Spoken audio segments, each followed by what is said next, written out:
what is pedigree analysis? How such an analysis can be useful? Okay, so first write the definition. So we are writing what? Definition.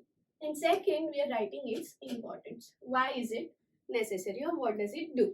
So the definition over here is the study of generations and generations after on one single page is known as pedigree analysis. Okay, now pedigree analysis is done how?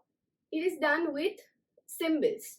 Okay, so you just have one denoted symbol for male, one for female, one for getting married, one for having children, one for the disease and one for the normal and one for carrier. So that is what is pedigree analysis. So write in words something like this. Definition is, it is a method to study inheritance. It is method to study what? It is method to study inheritance of a particular trait through many generations analyzing the family record. So this is pedigree analysis. Analysis is to study generations after generation. We're looking for one specific trait. Okay, now importance. Pedigree analysis is helpful in finding whether a particular trait is inherited or not.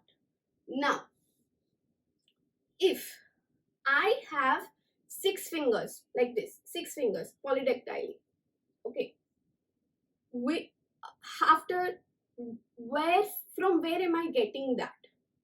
It is just to study that inheritance of many human traits like hemophilia, color blindness, skin color, polydactyly is studied by pedigree analysis. So from where is a child being a carrier or is showing a specific disease is all what you study in pedigree analysis. Okay students, so we are done with question number 10 as well.